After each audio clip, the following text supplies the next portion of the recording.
अस्सलाम वालेकुम। Welcome to Hitech education. मैं आपका टीचर सरीर तज़ा। मैंने आपको पिछली वीडियो में बताया था कि आप एमएस ऑफिस की अब हम सीरीज स्टार्ट करने जा रहे हैं। अब हम पढ़ेंगे एमएस वर्ड की पहली टैब यानी कि होम टैब और एमएस वर्ड का टोटल इंट्रोडक्शन करेंगे। तो आज की वीडियो को लास्ट तक लाजमी देखिएगा। मैं आपको बारी बारी टैब्स की अलग अलग वीडियोस बनवाऊंगा जिसमें आप पूरा एमएस वर्ड सीख सकते हैं। एमएस वर्ड के बाद एक्सेल, पावर पॉइंट, पब्लिशर, ये हम सारे के सारे बारी बारी सीखेंगे। तो चले स्टार्ट करते हैं। हम सबसे पहले एमएस वर्ड के इंटरफेस का इंट्रोडक्शन करेंगे। अब जैसे ही यहाँ पे हमारे पास आप देख सकते हैं ये जो आ रहा है क्लिपबोर्ड, फॉन्ट, पैराग्राफ, स्टाइल, ये हमारे पास होते हैं ग्रुप नेम। इनको हम कहते हैं ग्रुप्स। हर ग्रुप के अंदर आपको अलग अलग टूल्स दिख रहे होंगे यहाँ पे, तो ये आपके जो होते हैं ग्रुप्स होते हैं। ये क्लिपबोर्ड हो गया, फॉन्ट हो गया, पैराग्राफ हो गया, स्टाइल्स हो गया, एडिटिंग हो गया। इसी तरीके से आप इंसर्ट पे जाएंगे तो आपको अलग ग्रुप मिलेंगे। ये हमारे ग्रुप्स नेम होते हैं। उसके बाद ये हमारी रिबन्स होती हैं। कम्प्लीटली आप देख सकते हैं ये पूरी की पूरी हमारी रिबन्स हैं, जिसमें सारे के सारे ग्रुप्स को अगर हम ऐड कर दें तो हम उसको रिबन कहते हैं। उसके बाद हमारे पास नीचे जो सबसे बॉटम पे लाइन आ रही है इसको हम स्टेटस बार कहते हैं। आप देख सकते हैं ये जो हमारे पास नीचे लाइन आ रही है जो हमें बताती है कि हमारे पास कितने पेज ओपन हुए हुए हैं, कितने वर्ड हमने लिखे हुए हैं, जूम कर सकते हैं। ये सारी की सारी चीज़ें हमारी स्टेटस बार के अंदर ही मौजूद होती हैं। उसके बाद हमारे पास ये टैब्स होती हैं, home, insert, page layout, references, mailing, review, view, यानी कि टोटल हमारे पास 7 टैब्स होती हैं। उसके बाद हमारे पास यहाँ से ये हॉरिजेंटल रूलर दिया गया है, आपको दिख रहा होगा ये एक स्केल टाइप, ये हमारे पास हॉरिजेंटल रूलर है। उसके बाद ये हमारे पास वर्टिकल रूलर है साइड के अंदर। उसके बाद ये व्यूज़ हैं। व्यूज़ का नाम से ही आपको पता लग रहा होगा, देखने के तरीके, ये सारा आगे मैं आपको डिटेल में समझाऊंगा। अभी जस्ट आपको इसके इंटरफेस का इंट्रोडक्शन दे रहा हूँ। उसके बाद आपके पास यहाँ से जूम स्लाइडर है जिससे आप अपने डेटा को बड़ा करके देख सकते हैं और छोटा करके देख सकते हैं। ये आपका जूम स्लाइडर है। उसके बाद ये आपके पास स्क्रॉल बार है जिससे आप अपने डेटा को ऊपर नीचे करते हैं। उसके बाद ये आपकी टाइटल बार है, जो ऊपर वाली आप लाइन देख रहे हैं ये आपके पास टाइटल बार आपको दी गई है। जो सबसे ऊपर ऊपर जो है आपके पास बार है वो आपकी टाइटल बार है। उसके बाद आपको जो छोटा सा बटन दिख रहा है साइड के अंदर ये हमारा ऑफिस बटन है। उसके बाद ये जो आपके ऑप्शंस दिए गए हैं जिसमें आपको सेव का बटन दिख रहा है, रेडो का दिख रहा है, इनको कहते हैं क्विक एक्सेस टूल बार। ये हमारे क्विक एक्सेस टूल बार हैं। आप देख सकते हैं ये वाले जो ऑप्शंस हैं ये हमारे क्विक एक्सेस टूल बार हैं। उसके बाद आपके पास पहला ऑप्शन जो है ये मिनिमाइज़ का है, दूसरा ऑप्शन आपके पास मैक्सिमाइज़ का है, और जो लास्ट आपके पास कट का निशान बना हुआ है ये है क्लोज़ का। तो आप देख सकते हैं ये हमारे पास जो बिल्कुल साइड के अंदर होता है, यानी ये ग्रुप है हमारे, और ग्रुप के बिल्कुल साइड में आपके पास डायलॉग बॉक्सेस दिए हुए होते हैं। ये डायलॉग बॉक्स हैं, जैसे पैराग्राफ के साइड में भी आपको ये बॉक्स दिख रहा होगा, फिर स्टाइल के साइड में भी आपको ये बॉक्स दिख रहा होगा, ये आपके डायलॉग बॉक्स कहलाते हैं। अब हम अपने एमएस वर्ड को ओपन करते हैं। एमएस वर्ड को ओपन करने का तरीका यह है, इंस्टॉलेशन में आपको पिछली वीडियो में समझा दिया था। अब आप स्टार्ट बटन के ऊपर क्लिक करेंगे और यहाँ पे लिखेंगे वर्ड। जैसे वर्ड लिखेंगे तो वर्ड आपके पास यहाँ पे आ जाएगा, उसका आइकन आपने उसके ऊपर सिंपली क्लिक कर देना है। ये आपके पास एमएस वर्ड ओपन हो गया है। अब मुझे एक ब्लैंक डॉक्यूमेंट चाहिए, खाली पेज चाहिए जिस पे मैं अपना काम परफॉर्म कर सकूं। तो ब्लैंक डॉक्यूमेंट पे मैं जैसे ही क्लिक करूंगा तो ये हमारे पास ब्लैंक डॉक्यूमेंट आ चुका है। अब मैं आपको आज होम टैब के बारे में कम्प्लीटली समझाऊंगा कि होम टैब के अंदर ये जो ग्रुप्स हैं, क्लिपबोर्ड है, फॉन्ट है, पैराग्राफ है, स्टाइल है, एडिटिंग है, आज हम इन सब ग्रुपों को समझेंगे बारी बारी। तो अब हम क्लिपबोर्ड ग्रुप को स्टार्ट करते हैं। ग्रुप को समझने के लिए हमारे पास हमें कुछ टेक्स्ट चाहिए। तो टेक्स्ट के लिए एक बहुत ही ज़बरदस्त फार्मूला है, इक्वल RAND। आई नो बहुत छोटा लिखा हुआ आपको दिख रहा होगा, मैं इसको थोड़ा सा बड़ा कर देता हूँ। यहाँ से equal RAND, RAND, open parenthesis और क्लोज पैरेंथेसिस। अब जैसे ही आप इंटर प्रेस करेंगे तो आपके पास यहाँ पे बाय डिफ़ॉल्ट एमएस वर्ड ने कुछ पैराग्राफ दिए हुए होते हैं जिनसे ये समझाने के लिए आपको एज अ डमी टेक्स्ट दिया जाता है, जिसमें आप अपने स्टूडेंट्स को समझा सकते हैं। अब आप देख सकते हैं हमारे पास यहाँ से मैं बाकी पैराग्राफ का डेटा डिलीट कर देता हूँ। मैं जस्ट 2 पैराग्राफ अपने पास रख लेता हूँ। अब पहला आपके पास ऑप्शन जो यहाँ से दिया गया है वो कट है। अभी कट एक्टिव नहीं है। वो क्यों एक्टिव नहीं है? क्योंकि आपको कट हम उस सूरत में करते हैं, फॉर एग्जांपल ये जो video provides a professional powerful वे जो लिखा हुआ है, मैं इसको सिंपली यहाँ से वीडियो प्रोवाइड्स अ पावरफुल जो लिखा हुआ है इसको मैं सिंपली यहाँ से सिलेक्ट करता हूँ और ये आपके पास जो कट का साइन आ रहा है, कट के ऊपर मैं क्लिक कर लेता हूँ। तो अब आप देखेंगे वो डेटा यहाँ से चला गया है। अब मुझे जहाँ पे भी वो डेटा चाहिए, फॉर एग्जांपल मुझे पेज पे वो नीचे की तरफ चाहिए, यहाँ पे चाहिए, मैं एंटर करके यहाँ पर आ गया और सिंपली मैं पेस्ट के ऊपर क्लिक कर दूंगा। तो आप देखेंगे जो डेटा मैंने कट किया था वो यहाँ पे पेस्ट हो चुका है, यहाँ पे आ चुका है। उसके बाद हम समझेंगे कॉपी के काम को। कॉपी क्या करता है? फॉर एग्जांपल मैं अब अपने इस डेटा को टू मेक योर डॉक्यूमेंट वाले डेटा को सिलेक्ट करता हूँ और यहाँ से कॉपी कर लेता हूँ। कॉपी करने के बाद सिंपली मैं इस इधर आकर यहाँ पे इंटर प्रेस कर लेता हूँ और अब मैं पेस्ट करता हूँ। तो अब आप देख सकते हैं डिफरेंस आपके सामने, आपको आइडिया हो गया होगा। कॉपी के अंदर डेटा आपके पास ऊपर भी मौजूद है और वही डेटा आपके पास नीचे भी पेस्ट हो गया, लेकिन कट में ऐसा नहीं था। कट में एक जगह से चला गया था और दूसरी जगह आ गया था, यानी डेटा डुप्लीकेट नहीं हो रहा था, जबकि कॉपी के अंदर डेटा हमारे पास डुप्लीकेट हो रहा है। फॉर्मेट पेंटर को हम कुछ देर में समझते हैं। यहाँ से पहले हम फॉर्मेटिंग समझ लें, उसके बाद मैं आपको फॉर्मेट पेंटर के बारे में समझाऊंगा। अब हमारे पास फॉन्ट ग्रुप है। अब हमारे पास यहाँ से जो हमारा फॉन्ट ग्रुप है, इसके अंदर हमारे पास पहला जो ऑप्शन है वो यहाँ से हम अपने फॉन्ट्स की राइटिंग चेंज कर सकते हैं। मेरी राइटिंग अलग होगी, आप सबकी राइटिंग अलग होगी। तो यहाँ पे कंप्यूटर के पास तो बहुत सारे फॉन्ट्स हैं। तो हम यहाँ से क्या कर सकते हैं, अपने डेटा को सिलेक्ट किया। अभी जो बाय डिफ़ॉल्ट इसके अंदर फॉन्ट दिया हुआ है वो फ्रैंकलिन नाम से फॉन्ट है जो दिया गया है। तो मैं यहाँ से अपने फॉन्ट को चेंज कर लेता हूँ। यहाँ पे बहुत सारे फॉन्ट्स हैं, कौन से पेपर में यूज़ होते हैं वो भी मैं आपको लास्ट में बताऊँगा। लेकिन अभी हम यहाँ से कोई सा भी फॉन्ट रख लेते हैं। जैसे फॉर एग्जांपल मैंने ये वाला फॉन्ट रख लिया एरियल नैरो के नाम से। तो अब आप देख सकते हैं हमारा फॉन्ट चेंज हो चुका है। पहले दूसरा फॉन्ट था, अब हमारे पास दूसरी राइटिंग आ चुकी है। फिर आपके पास जो दूसरा ऑप्शन दिया गया है, यहाँ से आप अपने राइटिंग के साइज़ को इंक्रीज़ और डिक्रीज़ कर सकते हैं। फॉर एग्जांपल जितने एरिया को आप सिलेक्ट करेंगे, मैं यहाँ से इतने डेटा को अपना सिलेक्ट कर लेता हूँ। यहाँ से आप जैसे ही ऊपर की तरफ जाएंगे तो आपका जो फॉन्ट साइज़ है वो छोटा हो जाएगा। जैसे ही आप नीचे आते जाएंगे तो आपका फॉन्ट साइज़ भी इंक्रीज़ होता जाएगा। तो आप देख सकते हैं हमारे पास जो सबसे बड़ा साइज़ है वो 72 है। मैं किसी एक लेटर को सिलेक्ट कर लेता हूँ या इन दोनों लेटर्स को सिलेक्ट कर लेता हूँ।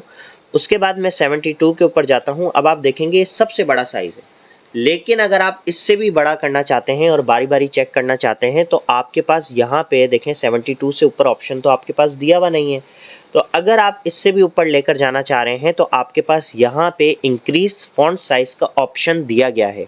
इंक्रीज फॉन्ट साइज़ के ऊपर आप जैसे ही क्लिक करेंगे आप बारी बारी आप चेक कर सकते हैं। देखें 80, 90, फिर आपके पास 100, 10 पॉइंट्स को वो बढ़ा के आपके फॉन्ट को बढ़ा करके आपको दिखा रहा है। आपको जितना चाहिए आप उसके ऊपर स्टॉप कर सकते हैं।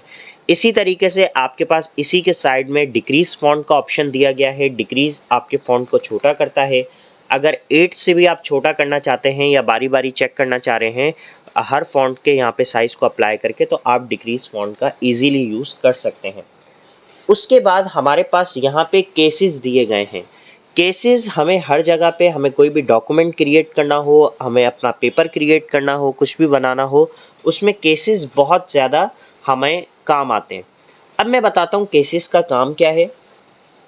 केसेस देखिए, यहाँ से आपको पहला जो केस दिया गया है वो है सेंटेंस केस।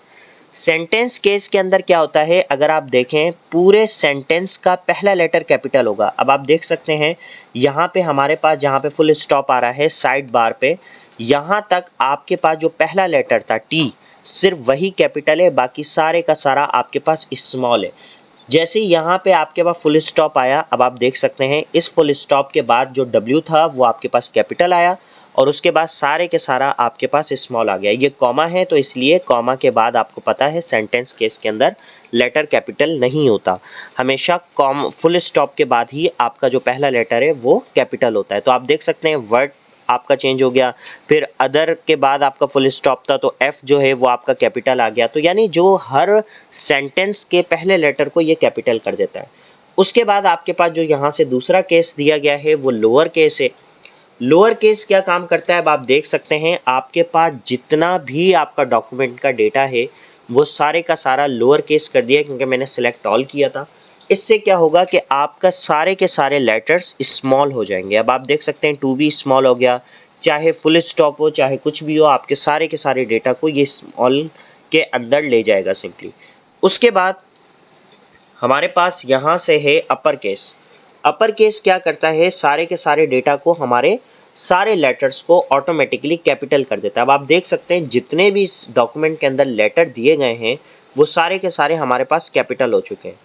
उसके बाद हमारे पास यहाँ से जो नेक्स्ट ऑप्शन आ रहा है कैपिटलाइज ईच वर्ड, आप देख सकते हैं जैसे अपर केस हमने अप्लाई किया तो ये सारे के सारे लेटर इधर भी कैपिटल है।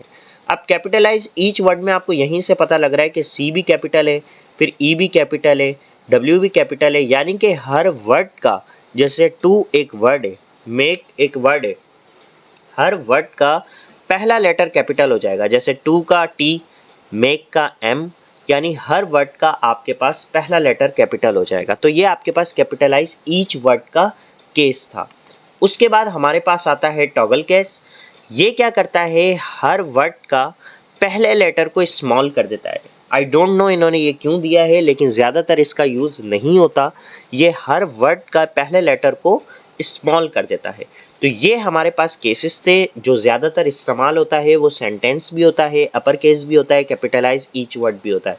तो आप जैसे फॉर एग्जांपल अगर आपको डेटा दिया जाए तो आप सारे का सारा मिटा के तो उसको कैपिटल में नहीं लिखेंगे। फॉर एग्जांपल अगर आपको कोई कहे कि ये सारा डेटा अब आप कैपिटल में लिखो, तो इसीलिए इन्होंने यहाँ पे आपको केसेस के ऑप्शन दिए हैं। यहाँ से आप स्मॉल भी कर सकते हैं, कैपिटल भी कर सकते हैं अपने हिसाब से। अब हमारे पास यहाँ से बोल्ड का ऑप्शन दिया गया है। बोल्ड बेसिकली क्या काम करता है, आपको ये जो छोटा सा एक बी दिख रहा होगा, ये जैसे आप अपनी कॉपी के अंदर मार्कर से हेडिंग देते थे, ये वही काम आपके पास यहाँ पे परफॉर्म करता है। फॉर एग्जांपल आपके पास यहाँ पे हेडिंग है कंप्यूटर के नाम से, तो आपने कंप्यूटर को यहाँ से सिलेक्ट करके यहाँ से आप बोल्ड कर सकते हैं। अपने इम्पोर्टेंट लेटर्स को आप थोड़ा सा थिक करके यहाँ पे दिखा सकते हैं। आप देखें कंप्यूटर का जो वर्ड है, मैं इसको थोड़ा सा आपको बड़ा करके भी दिखा देता हूँ। यहाँ पे ये बोल्ड हो चुका है। नीचे वाले जो लेटर्स हैं वो विदाउट बोल्ड हैं और ऊपर वाला विद बोल्ड है। तो ये यहाँ पे हमारे पास उसी मार्कर का काम करता है। ये अलग से हमें डॉक्यूमेंट के अंदर शो करेगा, अलग से फॉन्ट थोड़ा सा अलग हमें दिखेगा और थोड़ा सा थिक होगा। उसके बाद हमारे पास यहाँ से इटैलिक का ऑप्शन दिया गया है। आप जैसे ही इटैलिक के ऊपर क्लिक करेंगे तो थोड़ा सा फॉन्ट जो है वो टेढ़ा हो जाएगा। अब आप देख सकते हैं थोड़ा सा इटैलिक हो चुका है ये फॉन्ट आपके पास। विदाउट इटैलिक भी आप नीचे देख सकते हैं और इटैलिक फॉन्ट भी आप ऊपर देख सकते हैं। उसके बाद हमारे पास हमें अपने जितने डेटा को सिलेक्ट करना है, इंपॉर्टेंट किसी पॉइंट को सिलेक्ट करना है, तो हम अंडरलाइन देना चाह रहा हूँ मैं इस डेटा के ऊपर, तो मैंने इसको सिलेक्ट किया। उसके बाद जैसे ही अंडरलाइन के ऊपर क्लिक करूंगा तो मेरे पास अंडरलाइन यहाँ पर आ जाएगी। तो अंडरलाइन के यहाँ पे और भी बहुत सारे स्टाइल्स हैं, आप देख सकते हैं। यहाँ पे हम अंडरलाइन को सिंपली अप्लाई कर सकते हैं और भी आपके पास बहुत सारे स्टाइल आपके पास यहाँ पे दिए गए हैं। आप मोर अंडरलाइन में जाएंगे तो इसके अलावा भी और बहुत सारे आपको अंडरलाइन के स्टाइल मिल जाएंगे। आप अंडरलाइन का कलर भी यहाँ से सिंपली चेंज कर सकते हैं। अगर आपको रेड कलर में अंडरलाइन चाहिए तो रेड कलर में आपके पास अंडरलाइन आ जाएगी। आपको जिस भी कलर के अंदर अंडरलाइन चाहिए, आपकी अंडरलाइन उसी कलर के अंदर आपके पास आ जाएगी। उसके बाद आपको जो ऑप्शन दिया गया है वो है स्ट्राइक थ्रो। स्ट्राइक थ्रो का ऑप्शन क्या काम करता है, यहाँ से मैं अपने तमाम डेटा को डिलीट कर देता हूँ। यहाँ पे हम अपने डेटा को क्या कर सकते हैं, फॉर एग्जांपल यहाँ पे अगर मैंने कुछ भी लिखा RS150, अपने डेटा को सिलेक्ट करता हूँ। जैसे ही मैं स्ट्राइक थ्रो के ऊपर क्लिक करूंगा तो आप देखेंगे कट का साइन ऊपर बना हुआ आ जाएगा। अब मेरा आप लोगों से क्वेश्चन भी है, आप लोग कमेंट के अंदर इसका जल्दी से जवाब दे सकते हैं कि हम कंप्यूटर के अंदर तो बैक स्पेस दबा के सिंपली मिटा सकते हैं, फिर इस कट का फ़ायदा क्या है। हम कॉपी के ऊपर तो काम नहीं कर रहे कि हम जो है उसको कट करें और फिर अपना नया लेटर यहाँ पे मेंशन करें, नहीं। असल में चले मैं आपको बता देता हूँ, अगर आपने कमेंट में मेंशन कर दिया है तो मैं आपको बता देता हूँ कि यहाँ पे आपका ये इसलिए यूज़ होता है कि आप यहाँ पे डिस्काउंट शो करना चाहते हैं या बताना चाहते हैं कि पहले इस चीज़ की प्राइस इतनी थी और अब इस चीज़ की प्राइस इतनी है, तो उसके लिए आप इसी चीज़ का यूज़ कर रहे होते हैं स्ट्राइक थ्रो का। तो स्ट्राइक थ्रो इसीलिए इस्तेमाल होता है ताकि आप डिस्काउंट को शो कर सकें। उसके बाद आपको सब स्क्रिप्ट और सुपर स्क्रिप्ट का ऑप्शन दिया गया है। जैसे हमारे पास एक फॉर्मूला है H2O, बहुत ही पॉपुलर फार्मूला है, आपको पता होगा ये वाटर का फार्मूला है। तो वाटर के फार्मूला में जो 2 है वो यहाँ पे नहीं आता बल्कि नीचे आता है, बेस में आता है। तो अगर आप 2 को बेस में शो करवाना चाह रहे हैं तो आपके पास यहाँ से एक ऑप्शन दिया गया है सब स्क्रिप्ट का।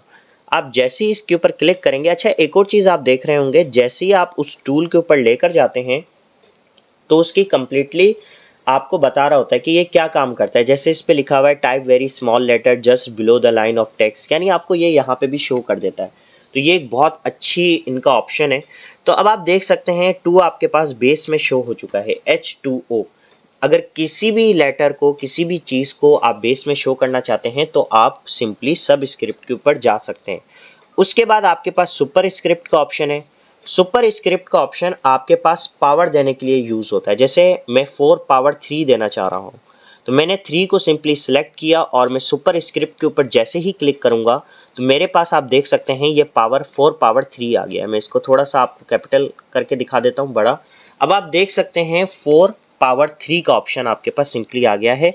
अब मैं आगे प्लस 5 पावर 3 देना चाह रहा हूँ तो यहाँ पे मैंने सिंपली सुपर स्क्रिप्ट को हटाया, यहाँ पे मैंने प्लस दिया और सिंपली 5 पावर 3 दिया।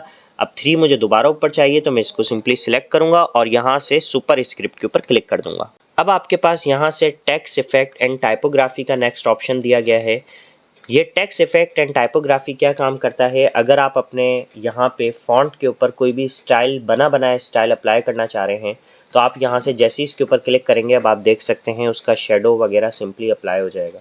तो बने बनाए स्टाइल्स को आप यहाँ से अप्लाई कर सकते हैं। और भी आपके पास यहाँ पे ऑप्शन दिए गए हैं, आप इधर से इसके आउटलाइन कलर चेंज कर सकते हैं। उसके अलावा आप इसका शेडो यहाँ से दे सकते हैं, रिफ्लेक्शन दे सकते हैं।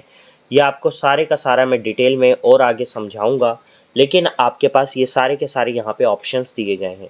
उसके बाद अगर आप अपने डॉक्यूमेंट के किसी भी इम्पोर्टेंट पॉइंट को हाईलाइट करना चाहते हैं तो आप यहाँ से सिंपली सेलेक्ट करके उसको हाईलाइट दे सकते हैं। अब आपको यहाँ पे एक और ऑप्शन मिल रहा होगा। अब आपके पास हाईलाइट मैंने कलर दे दिया है, दोबारा मैं इसको सेलेक्ट करता हूँ। अभी हमारे जो फॉन्ट का कलर है वो वाइट है। यहाँ पे हमारे पास ये जो ऑप्शन दिया गया है ये फॉन्ट कलर्स का है। फॉन्ट कलर क्या काम करता है, जैसे फॉर एग्जांपल मैंने यहाँ से रेड दे दिया तो अब आप देख सकते हैं जो 5 पावर 3 का ऑप्शन है वो आपके पास सिंपली रेड कलर में आ गया। आप यहाँ से येलो देंगे तो येलो में आ जाएगा, आप यहाँ से ग्रीन देंगे तो ग्रीन में आ जाएगा। तो अब मैंने हाईलाइट को अप्लाई किया हुआ है, हाईलाइट को नो कलर कर देता हूँ। अब आपको मैं समझाऊंगा यहाँ पे ये जो ऑप्शन हमने पढ़ा नहीं, हमने बीच में, अच्छा अब मैं आपको समझाऊंगा इस ऑप्शन के बारे में, क्लियर फॉर्मेटिंग। फॉर्मेटिंग क्या होता है, जब भी हम किसी फॉन्ट के ऊपर साइज अप्लाई करें, राइटिंग चेंज करें, उसका जो है सिंपली उसके ऊपर कोई केस अप्लाई करें, उसको बोल्ड करें, इटैलिक करें, अंडरलाइन करें या सब स्क्रिप्ट सुपर स्क्रिप्ट करें, ये सारी की सारी हम फॉर्मेटिंग अप्लाई करते हैं। और अगर फॉर्मेटिंग हम उस वाले टेक्स्ट से हटाना चाह रहे हैं, हम चाह रहे हैं जैसा टेक्स्ट पहले था वैसे का वैसे ही दोबारा हो जाए, तो आपने सिंपली क्लियर फॉर्मेटिंग के ऊपर क्लिक कर देना है। अब जैसे ही आप क्लियर फॉर्मेटिंग पे क्लिक करेंगे अब आप देखेंगे 43 प्लस 53 हो गया। क्यों? क्योंकि इसने सब स्क्रिप्ट सुपर स्क्रिप्ट को भी हटा दिया, यहाँ से राइटिंग को भी हटा दिया और साइज को भी जो बाय डिफ़ॉल्ट 11 साइज होता है वही अप्लाई कर दिया। तो ये आपके पास फॉन्ट ग्रुप था कंप्लीटली। अगर आपको कोई भी चीज़ इसमें से समझ में नहीं आई है तो आप मुझसे कमेंट के अंदर पूछ सकते हैं। अब जो हमने बीच में एक ऑप्शन छोड़ा था जिसका नाम था फॉर्मेट पेंटर, फॉर्मेट पेंटर मैं अब आपको समझाना चाहूँगा। मैं यहाँ से डमी टेक्स्ट ले आता हूँ, इक्वल रेंड ओपन पैरेंथेसिस, और एक ही पैराग्राफ मुझे सिंपली चाहिए। मैं अब इस पैराग्राफ के ऊपर सिंपली एक फॉर्मेटिंग अप्लाई कर लेता हूँ। यहाँ से मैं इसकी राइटिंग को चेंज कर देता हूँ कॉमिक सेंस, यहाँ से मैं इसके साइज़ को भी चेंज कर देता हूँ, उधर से मैंने राइटिंग को चेंज कर दिया और यहाँ से मैं इसका फॉन्ट कलर भी सिंपली चेंज कर देता हूँ, रेड कलर कर देता हूँ। अब मैंने यहाँ पे नीचे कोई और दिया, यहाँ पे मैं नीचे लिख देता हूँ the quick brown fox jumps over the lazy dog. अब ये मैं चाह रहा हूँ जो फॉर्मेटिंग मैंने इस पर अप्लाई की हुई है, अब मैंने इसके ऊपर पहले जो है राइटिंग इसकी चेंज की थी, फिर मैंने इसका साइज़ चेंज किया था, उसके बाद मैंने फ़ॉन्ट कलर चेंज किया था। तो अब ये तीनों चीज़ें मुझे अलग अलग अप्लाई ना करनी पड़े, बल्कि सिंपली इसकी जो फॉर्मेटिंग है वो इसके ऊपर अप्लाई हो जाए। तो उसके लिए मैं अपना यहाँ से अपने कुछ डेटा को यहाँ से सिलेक्ट करूँगा, चाहे आप 2-3 लेटर्स को कर लें या वर्ड्स को कर लें, आपके ऊपर डिपेंड करता है। आपने फॉर्मेट पेंटर के ऊपर सिंपली क्लिक करना है और यहाँ से ड्रैग कर देना है सिंपली इस तरीके से। जैसे ही आप ड्रैग करके छोड़ेंगे तो आपके पास आप देख सकते हैं जो ऊपर वाली फॉर्मेटिंग आपके पास थी वो सिंपली आपके पास नीचे भी अप्लाई हो चुकी है। सेम टू सेम फॉर्मेटिंग आपके पास अप्लाई हो चुकी है। तो ये फॉर्मेट पेंटर का काम है कि फॉर्मेट पेंटर जो है वो फॉर्मेटिंग को कॉपी पेस्ट करता है। अब हम सीखेंगे पैराग्राफ ग्रुप के बारे में। पैराग्राफ ग्रुप में जो आपके पास पहला ऑप्शन दिया गया है उसका नाम है बुलेट्स। बुलेट्स क्या काम करता है कि फॉर एग्जांपल अगर आपने कोई भी डेटा दिया हुआ है जिसमें आपने पॉइंट्स को ऐड करना है, जैसे फॉर एग्जांपल कायदे आज़म के आप पॉइंट्स ऐड करना चाह रहे हैं या किसी के भी बुलेट पॉइंट ऐड करना चाह रहे हैं, तो आपको यहाँ से सिंपली बुलेट मिल जाएंगे। आप यहाँ से किसी भी बुलेट को अप्लाई कर सकते हैं। फॉर एग्जांपल जैसे मुझे किसी ने कहा कि फ्रूट के नेम लिख के दिखाएं, तो मैंने फ्रूट में पहला बुलेट अप्लाई किया, मैं यहाँ पे पहला फ्रूट लिख लेता हूँ। उसके बाद जैसे ही इंटर प्रेस करूँगा तो मेरे पास ऑटोमेटिकली दूसरा बुलेट भी आ जाएगा और मैं यहाँ से सेकंड फ्रूट का नाम लिख लेता हूँ। फिर मैं इंटर करता हूँ तो मैं आपके यहाँ पे थर्ड फ्रूट का नाम लिख लेता हूँ। इंटर करता जाऊँगा, मेरे पास बुलेट्स ऐड होते जाएंगे। और बुलेट्स आपके पास सिर्फ यही स्टाइल के नहीं है, और भी यहाँ पे आपको बहुत सारे दिए गए हैं, आप देख सकते हैं। आप टिक के ऊपर क्लिक कर लें तो आपके पास टिक वाले बुलेट पॉइंट ऐड हो जाएंगे। लेकिन आपके पास जो दूसरा ऑप्शन है वो है यहाँ पे नंबरिंग का। नंबरिंग क्या काम करता है कि आप इसके ऊपर नंबरिंग अप्लाई कर सकते हैं। अगर फॉर एग्जांपल मेरी क्लास में 28 बच्चे बैठे हुए हैं और मुझे उनको बुलेट पॉइंट्स पे नहीं देना, नंबरिंग में हम क्यों देंगे, ताकि हमें आखिरी नंबर से पता लग जाएगा कि मेरे पास टोटल कैंडिडेट्स कितने हैं। अगर जहाँ पे हमें काउंटिंग करनी पड़े वहाँ पे हम नंबरिंग का सिंपली यूज़ कर सकते हैं, ताकि हमें एग्जैक्ट फिगर डायरेक्ट हमें विदाउट काउंट करे पता लग जाए। बुलेट्स में हमें नहीं पता लगेगी, नंबरिंग में हमें पता लग जाएगी। तो यहाँ से सिर्फ आपके पास नंबरिंग ही नहीं दिए गए, आपके पास यहाँ पे रोमन नंबर्स भी दिए गए हैं, ABC भी आप अप्लाई कर सकते हैं, इनको भी सिंपली आप अल्फ़ाबेट्स को भी अप्लाई कर सकते हैं। ये बहुत ही ज़बरदस्त आपके पास ऑप्शन है। उसके बाद जो आपके पास ऑप्शन यहाँ से दिया गया है वो है मल्टी लेवल लिस्ट का। इसका यूज़ ज़्यादातर MCQs पेपर बनाने के लिए किया जाता है। फॉर एग्जांपल मैंने मल्टी लेवल लिस्ट में यहाँ से ये वाली मल्टी लेवल लिस्ट को अप्लाई कर लेता हूँ तो मेरे पास 1 आ गया। अब मैंने यहाँ से लिखा फॉर एग्जांपल कैट इज़, और शिफ्ट दबा के अंडरस्कोर दबा के मैं यहाँ से फिल इन द ब्लैंक्स दे दिया। अब ये हमारा MCQs है। अब जैसे ही मैंने इंटर किया तो हमारे पास 2 आ गया। ये तो नंबरिंग में भी पॉसिबल था। तो मल्टी लेवल लिस्ट का क्या काम, अब इसका ये काम है कि जैसे ही आप इसके ऊपर टैप दबाएंगे तो 1 का आपके पास पॉइंट आ जाएगा। जैसे कैट क्या है, फॉर एग्जांपल मैं MCQs में दे देता हूँ बर्ड, फिर इंटर करेंगे B आ गया, फिर मैंने एनिमल, फिर मैं जो है यहाँ से नन ऑफ दीज। ओके, अब जैसे ही इंटर करूँगा तो मुझे D का पॉइंट ऐड करना ही नहीं है बल्कि दूसरा MCQs लिखना है।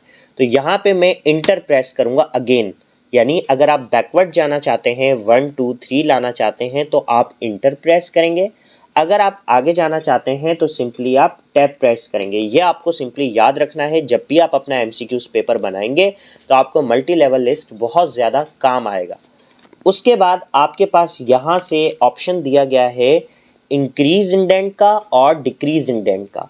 इंक्रीज इंडेंट और डिक्रीज इंडेंट हमारे पास क्या काम करता है, फॉर एग्जांपल मैंने यहाँ से कंप्यूटर लिखा और नीचे मैंने अपने कंप्यूटर की डेफिनेशन दे देता हूँ और इसको थोड़ा सा अलग से मैं शो करवाना चाह रहा हूँ। तो मैं अपने इस डेफिनेशन को, ये मैंने वैसी एज अ डमी टेक्स्ट के तौर पे दिया आपको समझाने के लिए। तो यहाँ पे मैं सिंपली क्या करता हूँ, इंक्रीज इंडेंट के ऊपर मैं यहाँ से क्लिक करूँगा तो अब आप देख सकते हैं ये थोड़ा सा हेडिंग से अलग आ गया। यहाँ पे मैं इसको बोल्ड भी कर लेता हूँ। इस तरीके से आप अपने नोट्स वगैरह भी क्रिएट कर सकते हैं। यहाँ पे मैंने LCD लिखा और यहाँ पे भी मैं एज अ डमी डेफिनेशन ले आता हूँ और इसको भी मैं इंक्रीज इंडेंट यहाँ से कर देता हूँ। तो अब आप देख सकते हैं बहुत ही प्रोफेशनल तरीके से हमारा एक डॉक्यूमेंट रेडी हो रहा है बारी बारी करके। तो आप इसको इंक्रीज से अगर आगे ले जा सकते हैं तो डिक्रीज से आप इसको बैकवर्ड भी ले जा सकते हैं। तो ये इंक्रीज इंडेंट और डिक्रीज इंडेंट सिंपली आपके पैराग्राफ को आगे ले जाने के लिए और बैकवर्ड ले जाने के लिए मार्जिन्स में यूज़ होता है। उसके बाद हमारे पास जो यहाँ से एक ऑप्शन दिया गया है right to left and left to right. अब इसका काम क्या है? इसका काम बहुत सिंपल है, आप सब इजीली समझ जाएंगे। इसमें क्या है, इंग्लिश हमेशा आपको पता है यहाँ से स्टार्ट होती है, यानी लेफ्ट टू राइट। यहाँ से आपकी इंग्लिश हमेशा स्टार्ट होती है, लेफ्ट टू राइट की तरफ आप लिखते हैं। लेकिन उर्दू, सिंधी, अरबिक आपकी राइट टू लेफ्ट होती है। जैसे ही आप इसके ऊपर क्लिक करेंगे तो राइट टू लेफ्ट आपके पास सिंपली आपके पास यहाँ से अब आप जो भी लिखेंगे वो आप यहाँ से लिख सकते हैं। ठीक है, मैं ऑफ कोर्स आपको उर्दू सिंधी भी टाइप करना सिखाऊंगा, लेकिन आज हमारी एमएस वर्ड की फर्स्ट क्लास है, तो आज मैं आपको होम टैब कंप्लीटली समझाना चाह रहा हूँ। उसके बाद मैं आपको आहिस्ता आहिस्ता आगे जो है वो सिंपली उर्दू सिंधी सारी के सारे हम आपको टाइपिंग करना सिखाएंगे। उसके बाद हमारे पास यहाँ से मैं अगेन इंग्लिश पे ही वापसी आ जाता हूँ। फिर हमारे पास यहाँ से एक ऑप्शन दिया गया है सॉर्ट का। सॉर्टिंग हमेशा कहते हैं तरतीब को, किसी भी चीज़ की तरतीब को। जैसे हम अगर कोई लाइन बनवाएं या रजिस्टर पे जब हम नाम लिखते हैं तो हम पहले ए वाले नाम लिखते हैं, फिर बी वाले लिखते हैं, फिर सी वाले लिखते हैं, फिर डी वाले, फिर आखिरी में जेड वाले लिखते हैं। वो तो हो गई मैनुअल सॉर्टिंग। लेकिन अगर हम कंप्यूटराइज सॉर्टिंग करना चाह रहे हैं, जैसे मैं यहाँ पे कुछ नाम लिख लेता हूँ, जुल्फ़िकार लिख लिया, आबिद लिख लिया, उबैद लिख लिया, उमैर लिख लिया, और मैं अपना नाम दे देता हूँ सर इर्तज़ा लिख लिया मैंने। ओके, उसके बाद अब आप देखें इसमें, अब आप देखें कंप्लीटली सॉर्टिंग नहीं हुई। अब ए वाले नाम पहले आने चाहिए थे, फिर उसके बाद हमारा सिंपली यू आई जेड इस तरीके से, यानी सीक्वेंस होना चाहिए था, लेकिन इसमें सीक्वेंस नहीं है। तो अगर हम ऑटोमेटिकली अपने कंप्यूटराइज सीक्वेंस ऐड करना चाह रहे हैं तो सिंपली हम अपने डेटा को यहाँ से सिलेक्ट करेंगे और उसके बाद यहाँ पे आ जाएंगे सॉर्टिंग के ऊपर। सॉर्टिंग के अंदर आपने बचपन में भी पढ़ा होगा असेंडिंग और डिसेंडिंग के बारे में। मुझे तो बचपन में समझ में नहीं आया था, मुझे क्योंकि कंप्यूटर में शौक था तो मुझे कंप्यूटर में ही आके समझ में आया। असेंडिंग एंड डिसेंडिंग क्या है? असेंडिंग क्या करेगा, ए टू जेड आपके पास यहाँ पे सीक्वेंस आपको प्रोवाइड करेगा, और डिसेंडिंग जो है वो जेड टू ए प्रोवाइड करेगा। जैसे अभी असेंडिंग आपको समझाने के लिए मैं असेंडिंग पे सिंपली क्लिक कर देता हूँ और यहाँ से ओके कर देता हूँ। अब आप देख लें, पहले ए आ रहा है, ए के बाद बी नहीं था, सी नहीं था, डी नहीं था, तो उसके बाद हमारे पास जो पहला लेटर आ रहा था वो आई आ रहा था, तो इर्तज़ा आ गया। उसके बाद हमारे पास यू आता है तो उबैद और उमैर आ गए। उसके बाद हमारे पास जेड आता है तो बिल्कुल आखिरी में हमारे पास जुल्फ़िकार का नाम आ गया, क्योंकि इसने इसको कंप्लीटली तरतीब दे दी है। लेकिन मुझे असेंडिंग में नहीं चाहिए, फॉर एग्जांपल मुझे डिसेंडिंग में चाहिए, तो मैं सॉर्टिंग के ऊपर अगेन क्लिक करूंगा और यहाँ से डिसेंडिंग के ऊपर क्लिक करके जैसे ही मैं ओके करूंगा, अब आप देख सकते हैं पहले जेड आ रहा है, फिर यू आ रहा है, फिर आई वाले नाम आ रहे हैं और फिर ए वाले आ रहे हैं। तो उम्मीद है आपको ये ऑप्शन बहुत ही, मुझे तो मेरा तो फेवरेट ऑप्शन है। आप इधर बहुत ही मज़े से अपनी सॉर्टिंग क्रिएट कर सकते हैं। अच्छा, इधर एक ऑप्शन आपके पास दिया गया है शो और हाइड का। ये इंटरव्यू में बड़ा काम आता है। फॉर एग्जांपल अगर मैं यहाँ से कुछ भी लिखता हूँ, जैसे मैंने टू लिखा और कॉमा दिया, अब अगर मैं नीचे दूसरी लाइन में आना चाहता हूँ तो मैं इंटर दबा के प्रोफेशनली नीचे आ सकता हूँ। लेकिन जो लोग एमएस वर्ड के बारे में इतना नहीं जानते वो किस तरीके से नीचे आएंगे, वो टैब दबा कर आएंगे, टैब दबा के। ठीक है, यहाँ पे टैब दबा के यहाँ पे लिखेंगे द क्लास टीचर। अब आइडिया तो कुछ भी नहीं हुआ। अब कैसे पता लगेगा कि इसने टैब दबा के नीचे आया है या इंटर दबा के नीचे आया है, या कहाँ पे इन्होंने एक स्पेस का यूज़ किया है या कहाँ पे इन्होंने दो स्पेस का यूज़ किया है। जैसे मैं क्लास के बाद यहाँ पे दो स्पेस का यूज़ कर लेता हूँ। तो अब इंटरव्यू के अंदर ये चीज़ बहुत ही ध्यान से देखी जाती है। जब आप लोग या कहीं पे भी टेस्ट देने जाते हैं तो जो आपसे टेस्ट कंडक्ट कर रहे होते हैं वो आपकी इन चीज़ों को, छोटी छोटी गलतियों को आपको देखकर आपको रिजेक्ट कर देते हैं। तो अब मैं सिंपली क्या करता हूँ, शो हाइट के ऊपर जैसे ही क्लिक करूंगा, अब आप देख सकते हैं जहां पे आप टैब का बटन दबा रहे थे वहां पे एरो आ रहा है, एरो, यहाँ पे एरो बने हुए आ रहे हैं। लेकिन जैसे ही मैं इसको बंद करूंगा तो देखें दोबारा गायब हो जाएगा। ये सिर्फ आपको बताने के लिए। तो यहाँ पे आपके पास, यहाँ पे जहाँ पे आप टैब यूज करते हैं वहां पे एरो आ गया। जहाँ पे आप इंटर यूज करते हैं, जैसे मैं इंटर प्रेस कर रहा हूँ, तो अब आप देख सकते हैं आपके पास इस किस्म का आइकन बना हुआ आ जाएगा जो हमारे पास शो हाइट का आइकन था। उसके बाद जहाँ पे मैं स्पेस यूज़ कर रहा हूँ, अब आप देख सकते हैं जब जब मैं स्पेस यूज़ कर रहा हूँ तो छोटे छोटे से डॉट बने हुए आ रहे हैं। तो अगर ये टू के बाद यहाँ पे सिंपली द क्लास टीचर के लिए इंटर दबा के और यहाँ पे टैब दबा के सिंपली यहाँ पे लिखते तो इनका टाइम भी बचता। और जॉब हायरिंग में ये चीज़ें छोटी छोटी लाजमी नोट की जाती हैं कि ये जो है टैब का यूज़ कब कर रहे हैं, इंटर का कब कर रहे हैं, स्पेस सही प्रेस कर रहे हैं या नहीं, वो सारी की सारी चीज़ें आपको शो हाइट के अंदर इजीली पता लग जाती हैं। उसके बाद आपके पास यहाँ पे अलाइनमेंट दी गई है। अब आपके पास जो पहला ऑप्शन है वो है यहाँ से अलाइन लेफ्ट का। लेफ्ट अलाइन क्या करता है, अभी आप देख सकते हैं बाय डिफ़ॉल्ट एक्टिव हुआ है क्योंकि अभी हम लेफ्ट साइड से लिख रहे हैं। लेकिन अगर हमें डेटा अपना बिल्कुल सेंटर में चाहिए, मैं चाह रहा हूँ सेंटर से ही लिखूँ या जो लिखा हुआ डेटा है उसको सेंटर में लेकर जाना चाह रहा हूँ, तो उसका तरीका क्या है। सेंटर अलाइन का सिंपली ये तरीका है, आपने अपने डेटा को सिलेक्ट करना है। यहाँ से सेंटर अलाइन पे आप जैसे ही क्लिक करेंगे तो आपका डेटा जो है वो सेंटर से स्टार्ट हो जाएगा और सेंटर से ही अब आप जो भी लिखते जाएंगे वो आपका सिंपली यहाँ से देख सकते हैं सेंटर से ही आएगा। उसके बाद आपके पास यहाँ से राइट अलाइन है, ये भी आपको मैं पहले यहाँ पे समझा चुका हूँ कि ये सिंपली आपका उर्दू और सिंधी लिखने के लिए यूज़ किया जाता है। ज़्यादातर आप यहाँ पे लेफ़्ट का यूज़ करें या सेंटर अलाइन का करें। जब मैं आपको उर्दू सिंधी टाइपिंग सिखा दूंगा तो आप सिंपली वहाँ से राइट साइड से भी इसकी इस्तेमाल कर सकते हैं। उसके बाद जो हमारे पास यहाँ पे ऑप्शन दिया गया है, ये लेफ्ट अलाइन था, सेंटर अलाइन था, राइट अलाइन था। अब उसके बाद जो हमारे पास ऑप्शन दिया गया है वो जस्टिफाई का है। जस्टिफाई हम यहाँ पे समझ लेते हैं, कुछ डमी टेक्स्ट में अगेन ले आता हूँ और यहाँ पे जैसे ही मैं डमी पैराग्राफ लाया तो अब आप यहाँ पे ज़रा सीक्वेंस देखें, इस साइड पे लेफ्ट साइड पे VWFST कितने बिल्कुल एग्जैक्ट सीक्वेंस से आए हैं, जबकि यहाँ पे अगर आप देखें पॉइंट कोड ये सब आगे पीछे हुए हैं। तो जब भी आप कोई प्रोफेशनल डॉक्यूमेंट बनाते हैं तो आपको जस्टिफाई की लाजमी ज़रूरत पड़ती है। आपने सिंपली जस्टिफाई पे यहाँ से क्लिक कर सकते हैं तो अब आप देखेंगे ये सीक्वेंस में आ गए। पॉइंट के बिल्कुल नीचे कोड, कोड के बिल्कुल नीचे टू, उसके बिल्कुल नीचे वर्ड, उसके बिल्कुल नीचे दैट, यानी कि यहाँ से भी बिल्कुल एग्जैक्ट इसने सीक्वेंस क्रिएट कर दिया। तो जब भी आप कोई प्रोफेशनल बुक बनाएं, कोई भी प्रोफेशनल डॉक्यूमेंट बनाएं, उसमें जस्टिफाई का लाजमी यूज़ करें।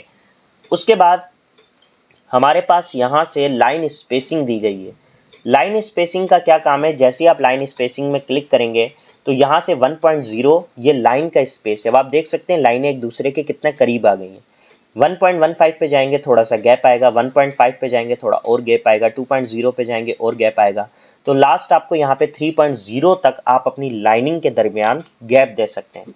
वरना अगर आपको इससे भी ज़्यादा चाहिए तो लाइन स्पेसिंग ऑप्शन में जाके आप सिंपली अपनी यहाँ से वैल्यू भी पास कर सकते हैं। यहाँ पे भी आप अपनी वैल्यू, यहाँ पे भी अपनी वैल्यू आप पास कर सकते हैं, तो उसमें गैप आ जाएगा।